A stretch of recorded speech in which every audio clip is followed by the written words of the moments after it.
Faltam 12 minutinhos para as 8 horas da manhã. Notícia de agora, minha gente. A Polícia Federal acaba de deflagrar a terceira fase da Operação Lesa Pátria. O objetivo é identificar mais golpistas, gente que participou fisicamente daquele episódio, que participou financeiramente daquele episódio, que participou intelectualmente daquele episódio do dia 8 de janeiro em Brasília, quando o Palácio do Planalto, o Congresso, o Supremo Tribunal Federal foram invadidos por golpistas que promoveram violência, que promoveram quebra-quebra, destruíram imóveis, móveis, obras de arte, objetos que pertencem ao povo brasileiro. Ao todo, agora estão sendo cumpridos 11 mandados de prisão preventiva, ou seja, sem tempo para terminar, e 27 mandados de busca e apreensão que foram autorizados pelo Supremo Tribunal Federal. A polícia está nas ruas do Rio de Janeiro,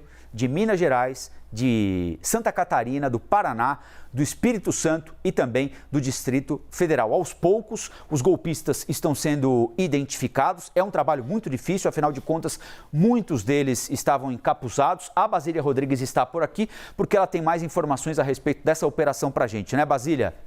Olha, Colombo, exatamente. São ordens aí determinadas pelo Supremo Tribunal Federal, então vem ali do mesmo bojo das investigações dos outros mandados de prisão, de busca e apreensão que já estavam sendo cumpridos. Então é isso, a Polícia Federal está nas ruas, dessa vez para prender mais 11 pessoas em diferentes estados brasileiros. Você listou alguns, eu chamo a atenção para o aspecto das regiões, né? Tem gente aqui do Centro-Oeste, gente do Distrito Federal, mas especialmente o foco dessa operação hoje é para alcançar alvos que sejam da região Sul e Sudeste. Por isso que estão listados os estados Rio de Janeiro, Minas Gerais, Santa Catarina, Espírito Santo, Paraná. Então, chama muito atenção esta concentração dos atos hoje pela Polícia Federal. É para prender ou entrar nas casas, endereços vinculados a estes alvos e realizar a chamada busca e apreensão.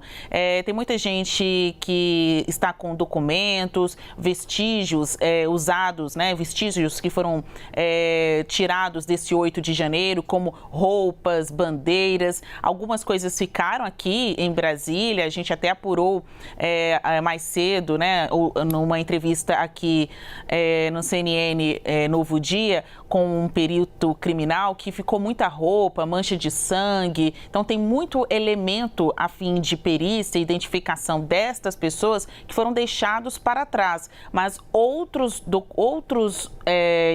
dados, como bandeiras, roupas, documentos, estão na casa dessas pessoas. Então, são 11 mandados de prisão, 27 mandados de busca e apreensão, ordens aí expedidas pelo Supremo Tribunal Federal e, como você listou em relação aos crimes, associação criminosa, golpe, dano ao patrimônio. A gente está em direto contato aqui com fontes da PF para saber se alguém já foi preso. Até aqui a informação de que a PF está em plena operação, está indo nas casas dessas pessoas neste momento. Então, ainda não houve uma atualização por parte das fontes da Polícia Federal se algum desses mandados já foi cumprido.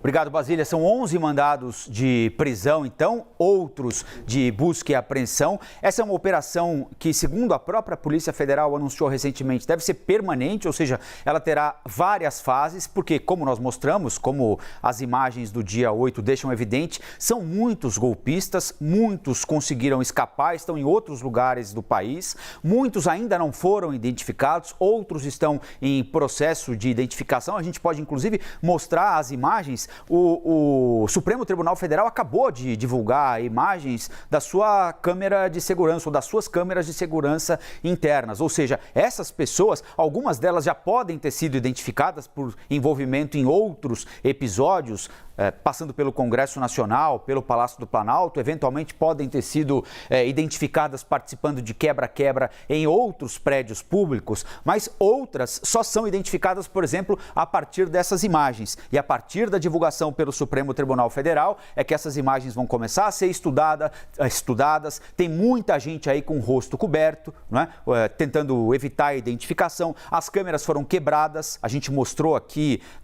anteontem, quando essas imagens imagens surgiram, o pessoal arremessando uma maca, né? Eles pegaram uma maca que tem ali no Supremo Tribunal Federal e jogaram contra a câmera de segurança para impedir a visualização do rosto desses arruaceiros, desses criminosos. Então, a identificação vai ocorrendo paulatinamente e a Polícia Federal vai para cima assim que tem a confirmação da identidade dessas pessoas. Agora acontece então a terceira fase dessa operação Lesa Pátria, ainda vinculada aos episódios golpistas lá do dia 8 de janeiro, 11 mandados de prisão, 27 mandados de busca e apreensão em 5 estados e também no Distrito Federal.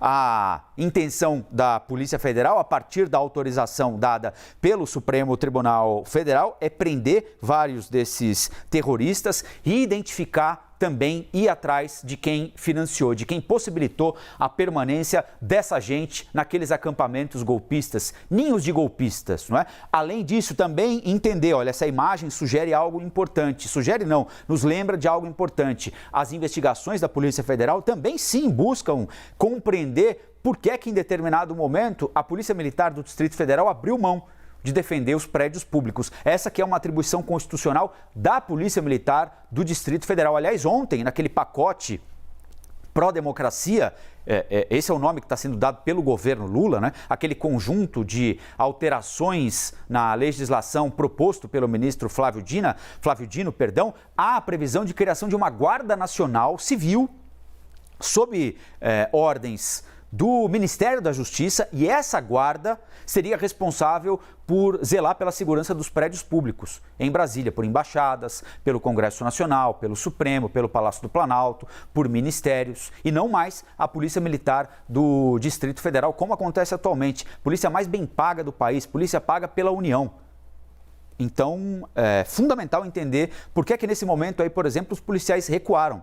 E ao invés disso, não chegou reforço, que era o que se imaginava, né? Então, mais uma etapa desta operação na rua, a polícia atrás dos golpistas, 11 pelo menos devem ser presos hoje, se forem encontrados, se a polícia conseguir cumprir todos esses mandados, são 11 de prisão e mais outros mandados de busca e apreensão, porque a polícia continua tentando identificar quem financiou, quem deu dinheiro para que aqueles acampamentos existissem. A gente mostrou aqui essa semana, não eram acampamentos quaisquer, não chegou ali um grupo de bolsonaristas radicais e instalou uma lona e ficou ali, né? Não, tinha um espaço para carregar celular, tinha massoterapeuta. Sim, massoterapeuta para relaxar a musculatura dos golpistas, afinal de contas, dar um golpe de Estado ou pensar em dar um golpe de Estado também provoca tensão nos golpistas, né? Vários nós com a musculatura toda retraída ali, né? Tinha teatrinho de fantoche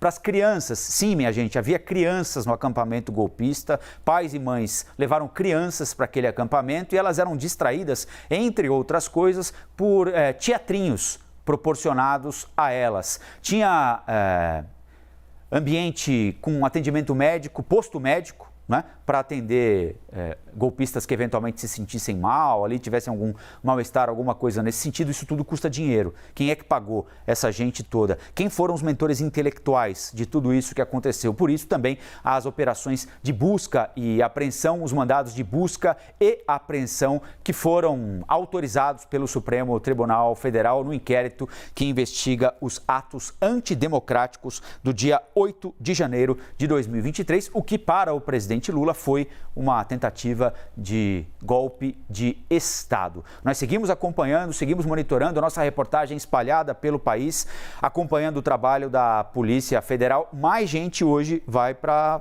Papuda e para outros presídios do país, né? Para onde têm sido conduzidos aqueles que permanecem presos, muita gente presa desde o dia 9 de janeiro, amanhã seguinte ao trágico dia 8 de janeiro, aquele domingo que entrou para a história do nosso país.